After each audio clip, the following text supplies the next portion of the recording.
Bom dia a todos.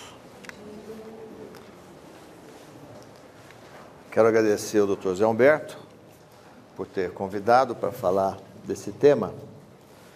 E eu estou aqui vendo e recordando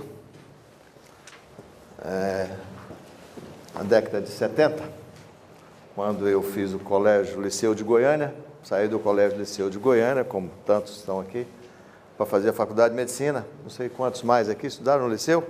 Você estudou? Você? Clausmir também? Então, nós saímos da escola pública e íamos para as faculdades, né? Lembro muito bem que o meu professor de português, lá no Liceu de Goiânia, era, não me falha a memória do nome, mas era um desembargador do Tribunal de Justiça do Estado de Goiás. Era o meu professor de português. Foi nosso professor de português lá, no Colégio Liceu de Goiânia. Então, a escola pública, né, naquela época era pujante, e hoje a gente vê na situação que está a educação no país, né, que a gente tanto denuncia e vê poucas providências sendo tomadas, né, e todo mundo tem que ir para a escola privada porque precisa de um preparo melhor, né?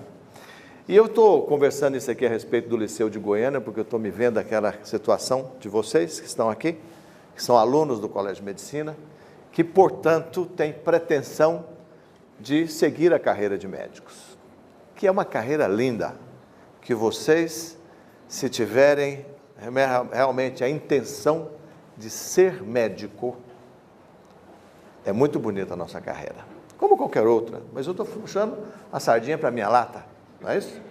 Eu sou médico, gosto de ser médico, fiz medicina por convicção e, assim, vou exercer essa profissão até o final da minha vida, né? Espero que com muita dignidade e levando à sociedade aquilo que ela espera do médico, né? Que é a solução para o problema da saúde. E é interessante que a gente vai falar de ética médica e de leis que regem o exercício profissional, porque para entrar na carreira vocês têm que ter conhecimento disso. E para entrar na carreira você tem que estar muito bem preparado profissionalmente para poder exercer essa profissão de médico. Eu cheguei ontem à noite de São Paulo, participei de uma reunião lá no Conselho Regional de Medicina de São Paulo, que está fazendo há 10 anos, essa reunião foi exatamente para publicar os dados dos 10 anos da prova de terminalidade do curso de medicina, ou a prova terminal, ou o exame de proficiência, sei lá, como dizem, como queiram dizer, porque o Conselho Regional de Medicina de São Paulo acha que essa prova é absolutamente necessária para quando se termina o curso de medicina. O que o Conselho Federal de Medicina ainda não encampou essa ideia, mas que precisa encampar.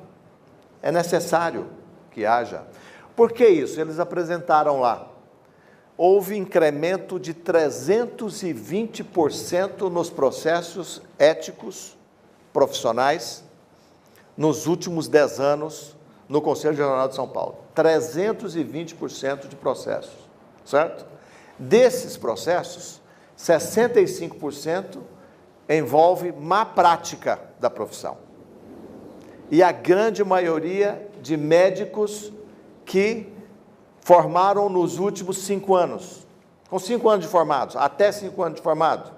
E a grande maioria sem uma especialidade médica registrada no Conselho, portanto, não fizeram residência, conclui-se que não fizeram residência médica.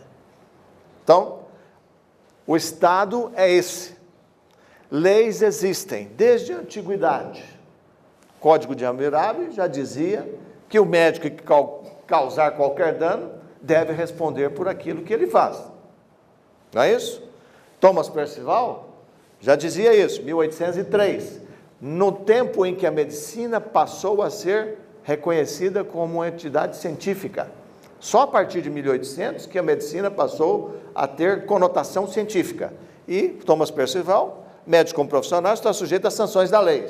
Na aplicação das sanções, os tribunais devem ser prudentes, claro, analisando muito bem o dano, se foi um dano profissional ou foi uma evolução natural da doença, tá? E aplicando todos esses desígnios da lei, isso não afeta o prestígio e o progresso da medicina, nem deve prejudicar. Napoleão, danos produzidos por método devem ser devidamente reparados, né? O código mais antigo que nós conhecemos, código cristão, as leis de Moisés, né? Que precederam o cristianismo, né? E que estabeleciam uma lei que um povo pagão não tinha e que era necessário que fosse feito naquela época. Mas o médico, ele responde em todos os níveis da justiça. Ele responde no Código Penal, ele responde no Código Civil, no Código do Consumidor e no nosso, do exercício profissional, que é o Código de Ética Médica, né? Lembrar sempre que a responsabilidade deve ser sempre, ela é subjetiva, né? É necessária a comprovação da culpa, do dano, do nexo causal que o Dr. Klaus Mil já abordou aqui, certo? E da culpa, né? E lembrar sempre que a medicina é um contrato de meios, ou seja, você tem uma determinada doença, eu sou médico, te atendo e te ofereço a possibilidade, meios pelos quais você pode se livrar desse mal. Se você vai ou não se livrar desse mal, isso é um problema, às vezes, da evolução da doença. Às vezes nós não conseguimos, né? Você me apresenta num consultório com um quadro de dor abdominal, febre e tal, que eu diagnostico como um apendicite. Ó, você tem uma apendicite e você precisa ser operado. Fala para a família, tudo mais. Opero. É uma apendicite perfurada, ou seja, já existe uma evolução, assim, um pouco mais, passou do tempo normal de se fazer aquela cirurgia. E você faz uma infecção generalizada, chamada septicemia. Estou falando nesse nível porque tem alunos do segundo grau aqui. Septicemia seria uma infecção generalizada e vem a morrer. Eu operei, eu fiz um diagnóstico, operei. Ofereci o meio para se livrar, mas a evolução natural da doença não permitiu que eu levasse ao sucesso daquele tratamento. Não depende só, exclusivamente, da atuação do médico. A doença evoluiu dessa forma. O médico não foi o culpado. Mas o mesmo quadro de uma apendicite, que eu, por um motivo qualquer, retardo a minha ação, eu não fui prudente, não fui diligente, não atendi no momento ideal, apesar de conhecer que aquele caso era um caso grave. Não, ontem foi dia dos namorados. Não, vou te operar hoje não, hoje é dia do namorado, eu vou namorar com minha mulher, né? Vou te operar amanhã. E aí ela vai para uma septicemia, tudo mais, tal. Eu vou dizer uma coisa, de ontem, comigo. Estava saindo de São Paulo, uma paciente me liga, paciente de gravidez gemelar, com um quadro hipertensivo, pressão alta, tá?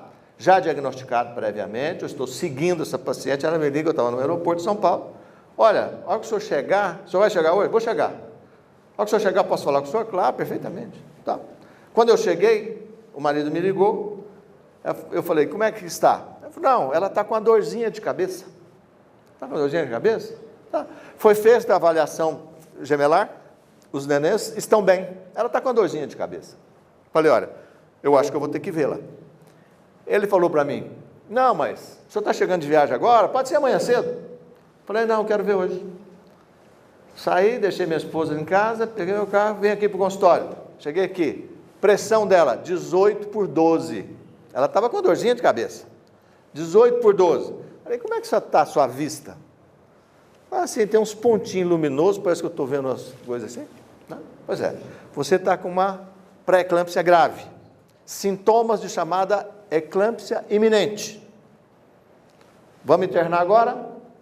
8 horas da noite fiz o parto, não fui jantar com a minha mulher, porque eu cheguei em casa, ela já estava cansada, tal. E mulher é o seguinte, se passar da hora, né? Olha, a melhor definição, é igual apendicite, se passar da hora está culpado. Se passar da hora. A melhor definição do cérebro da mulher que eu vi foi aquela história daquele pastor. Vocês viram isso na internet? Esse pastor falando, definindo o homem e a mulher. A mulher, é o seguinte, o homem tem a caixa. Olha, essa aqui é a caixa de casa. Não, então eu vou discutir agora os problemas de casa. Aí, fecha aquela caixa, agora eu vou discutir o problema financeiro. Então, cada coisa, é um homem organizado, né? A mulher é um amaranhado de fios desencapados. Ela fala de tudo, no mesmo tempo. Fala do filho, fala da mulher, fala que tem que ir para o cabeleireiro, fala daquela viagem que você vai fazer, que tem que comprar aquele sapato do Christian Louboutin, que custa R$3.000, não é? Porque tem que ir naquela recepção, tudo mais. Então, eu não fui, né?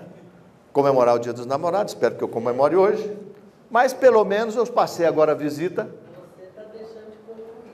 A mulher faz tudo isso ao mesmo tempo que consegue fazer. E faz bem. E faz bem. E o que é o seguinte, é porque nós gostamos das mulheres. Então, não tem problema. Mas então, qual que é o resultado? Hoje eu fui lá, passei visita, os 2 nenéns de 2 quilos cada um, estão lá do lado da mãe e tal, tudo bem. Caso eu fosse comemorar o Dia dos Namorados, eu poderia ter sido incluído aqui numa negligência profissional. Então, quem vai fazer medicina tem que ter compromisso com o paciente, compromisso com a família, certo? Porque aqui está cheio de advogado, certo? E esse é o prato deles, vamos reconhecer, é o prato deles. Então, é necessário que haja a comprovação da culpa. Existe essa história do contrato de mês que eu já falei para vocês, né? Pelo Código Civil, a mesma coisa, olha aqui. Aquele que por ação ou omissão, voluntária, negligência ou imprudência, violar o direito ou causar dano a outrem, ainda que exclusivamente moral, comete um ato ilícito.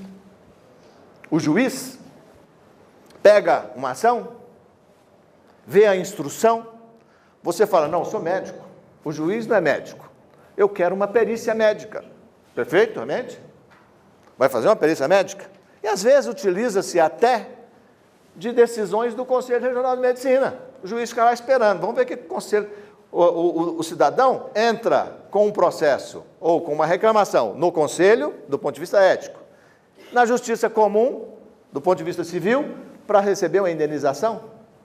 Porque tudo que relaciona a médico e que puder dar um ganho financeiro ao paciente, ele vai querer. Então, o juiz fica lá. Olha, se o conselho decidiu que aquele médico é culpado, eu posso pegar aquela prova e utilizar aqui na minha decisão, quem sabe? Certo? Ou então denomina o perito. O perito é o meu amigo, certo? E fez lá uma perícia, às vezes, assim, coxambrando e tudo mais. O juiz olha aqui e fala assim, tá, tudo bem, joga no lixo essa perícia. Eu sou o perito peritorum.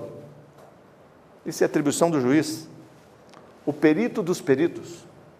Ele utiliza-se ou não daquela perícia, se ele achar que a perícia é válida. Se ele achar que aquela perícia não é, tudo bem. Ele vai decidir da maneira da cabeça dele. É claro que um juiz de boa formação, um juiz que age com imparcialidade, que o posto dele exige, esse juiz vai fazer a justiça. Tá? Mas sempre lembrar que não é absolutamente necessário uma perícia para poder ser avaliada pelo juiz, porque ele não precisa daquela perícia. Nós precisamos de agir dentro do que se estabelece. No Código de Consumidor, né? A responsabilidade pessoal dos profissionais liberais está apurada mediante a habilitação da culpa, de novo, nexo de causalidade e tudo mais, e o Código do Consumidor também. Você faz um contrato. A nossa profissão oferece o contrato de meios, que eu falei para vocês. Nós não podemos garantir resultados, exceto, e muitos de vocês aí, que vão prestar o vestibular para medicina, estão querendo fazer cirurgia plástica, porque a cirurgia plástica dá status, dá ganho, né? Dá viagem para Las Vegas, Oftalmologista também, viu? Mesma coisa, tá? Bom, só que cirurgia plástica, Dr. Leonardo é especializado em plástica ocular. Cirurgia plástica é um contrato de fim, tá? Eu vou lá com a minha pálpebra caída, falo, eu quero que arruma. Tudo bem. Eu vou lá e falo assim, olha, eu quero o nariz da Gisele Bündchen. Aí você vai na hora lá, naquele coisa, será que ela pediu o nariz da Gisele Bündchen ou do Carlinhos Brown? Ah, pô do Carlinhos Brown, né? Aquela bolacha. E aí, saiu lá na frente, eu pedi Gisele Bündchen e você me colocou o Carlinhos Brown? Será que isso vai dar um processo contra mim, se eu falar do Carlinhos Brown, da maneira que eu estou, mas não? Pode? Vou falar não. Outro. Então, na realidade, esse é um contrato de fim, cirurgia plástica. Tá? E dá muito processo por conta disso. Tá? Na ouvidoria de terça-feira, eu estava na ouvidoria de terça-feira, uma senhora querendo me convencer de qualquer maneira que ela não ia pagar o restante das parcelas que ela tinha contratado com o cirurgião plástico, porque o resultado não foi o que ela quis e tal, e que o médico estava afirmando que sim, e ela estava demandando em todos os níveis para poder cancelar os cheques dela e não ter problema para ela. Porque é um contrato de fim. Bom, qual que é o nosso álibi? Que documento que eu tenho? Né? Meu documento é o meu prontuário. Certo? Então, quando eu atender um paciente, eu preciso ouvir uma história completa, fazer um exame físico, tá? Pedir os exames complementares que são relacionados àquilo, então só aqueles exames complementares, fazer um diagnóstico, estabelecer um tratamento e depois fazer a evolução clínica. Eu digo para vocês que a boa prática médica, 90% dos casos, nós fazemos uma história, fazemos um exame físico, com mínimos exames complementares nós fazemos um diagnóstico, 90% das vezes. Muitas vezes o paciente senta, conta uma história, nós examinamos e fazemos o diagnóstico e já damos o tratamento. Lá em São Paulo, o professor Isaac, que é um ex-presidente do Conselho Regional de São Paulo, falou, olha, nós temos que tomar muito cuidado, porque nós estamos formando 3 tipos de médicos. Primeiro deles, pedidor de exame. O cara chega aqui, faz uma história e fala assim, que exame que eu vou pedir? Ele não quer fazer um raciocínio aqui. Que exame que eu vou pedir para poder solucionar essa história desse companheiro? Então nós temos um pedidor de exame, que é o cara que pede 40, 50 exames, o Klausmir está na Unimed, está enfrentando essa situação que não leva absolutamente a nada, exame não faz diagnóstico. É o médico que está pensando, que está pedindo exame para servir de álibi para uma demanda futura, está redondamente enganado. Se ele fizer uma interpretação clínica errada com 1000 exames, ele vai ser condenado por aquela interpretação clínica errada e aquela conduta equivocada que ele tomou. O segundo tipo de médicos é o plantonista, que é o cara que sai da faculdade, não consegue uma residência, vai dar plantão na periferia, com todas as possibilidades de não fazer isso adequadamente, certo? E o terceiro tipo de médico, parente de médico, filho de médico, tio de médico, tal, que vai herdar uma estrutura do médico, já, do pai, do tio, tal. São esses os médicos que estão sendo formados numa boa parte das faculdades.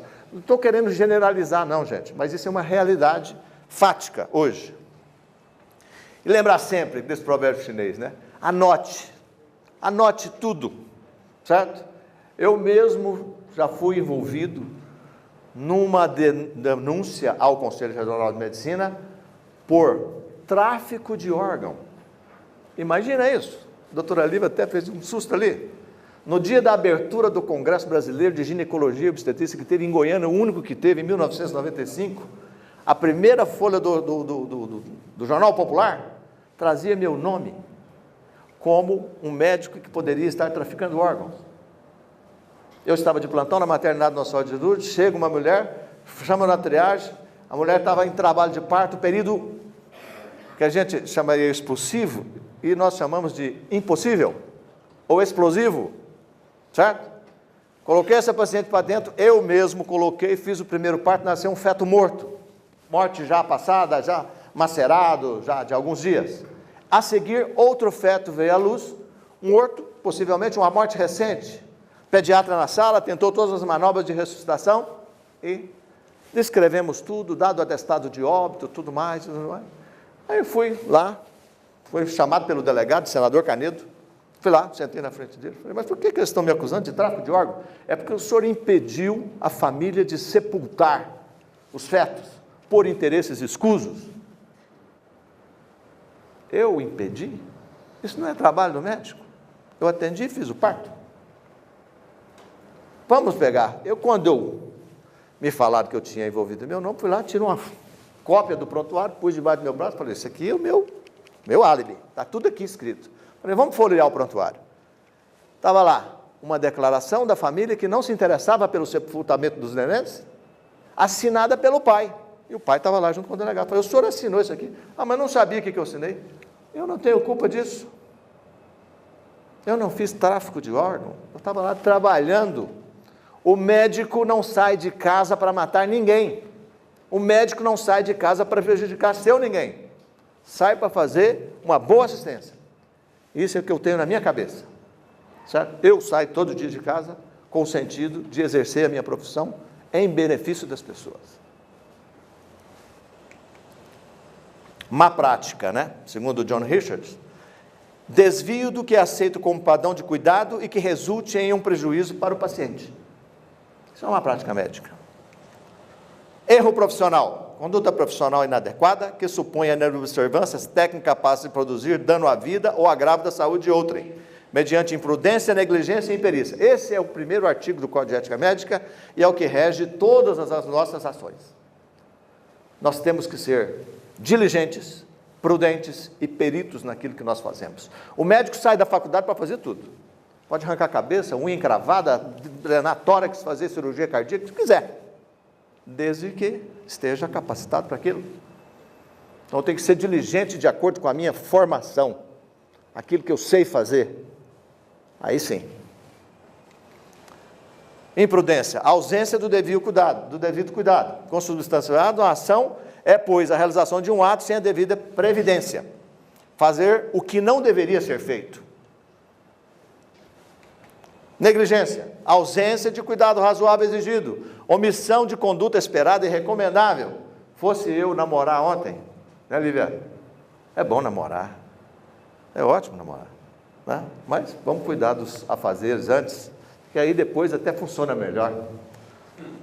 Imperícia, falta da competente análise e da observação das normas existentes para o desempenho da atividade, despreparo profissional, desconhecimento técnico da profissão.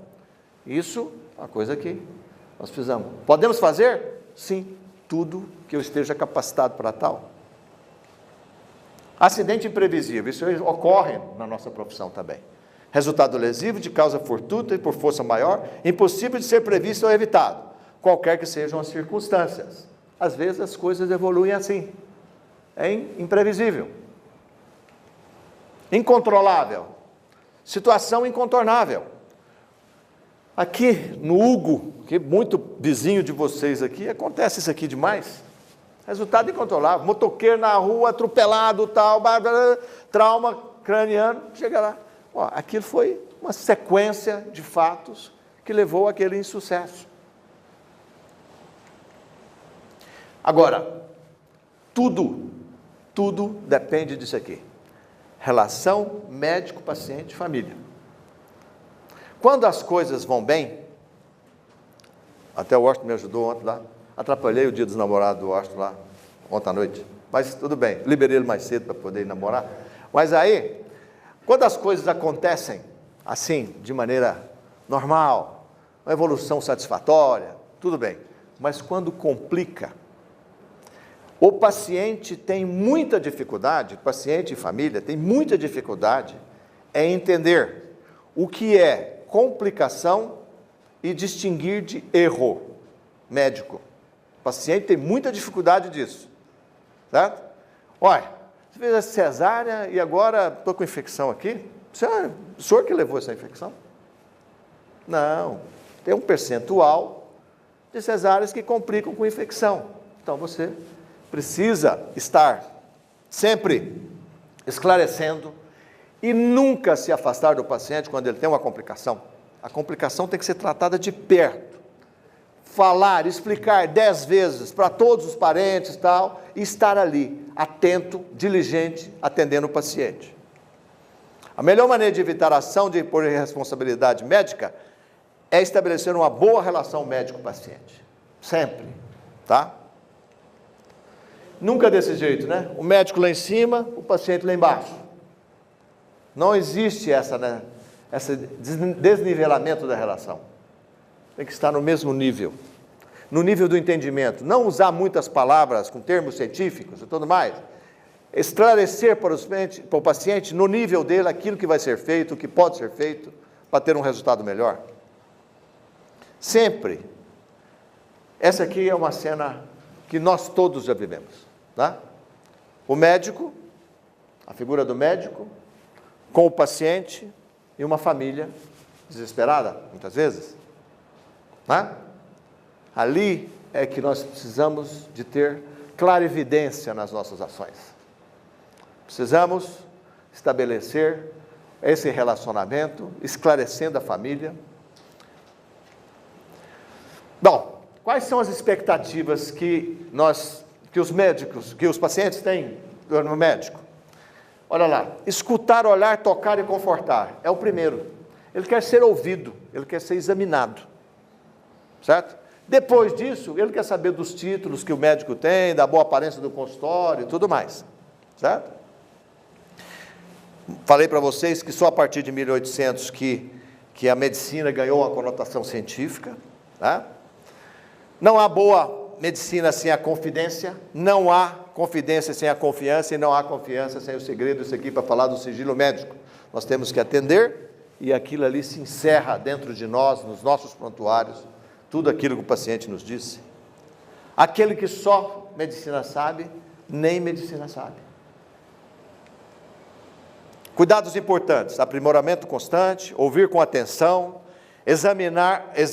evitar exame superficial, confecção de ficha clínica. Cuidado no fornecimento de atestado médico, isso é uma coisa grave. Cuidados nos plantões, nunca abandonar o plantão sem o sucessor, né? Transmitir o plantão ao sucessor, registrando tudo o que está acontecendo naquele plantão e não permitir triagem feita por personal não por médico, que é uma coisa que está sendo feita por enfermeira em muitos locais hoje no Brasil. Complicação, primeiro é informar a família, certo? Não receite por telefone sem conhecer aquilo que você está fazendo. Quando houver a necessidade de encaminhar um paciente, o faça com um relatório, de preferência, conversando com o colega que vai receber o paciente.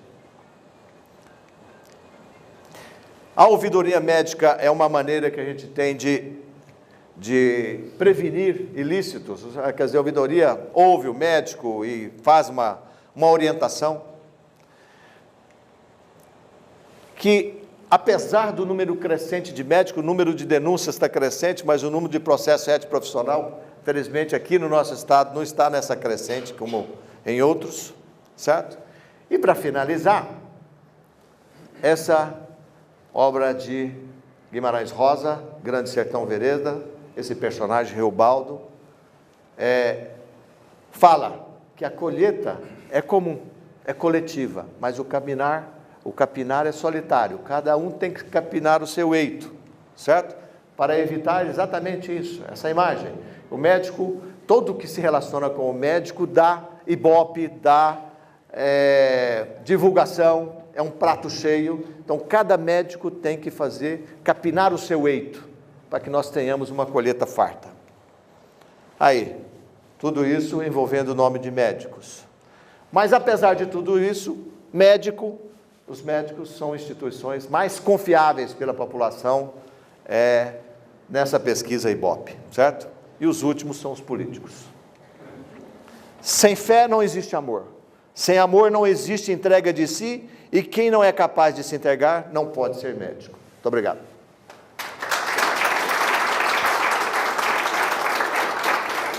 Obrigado.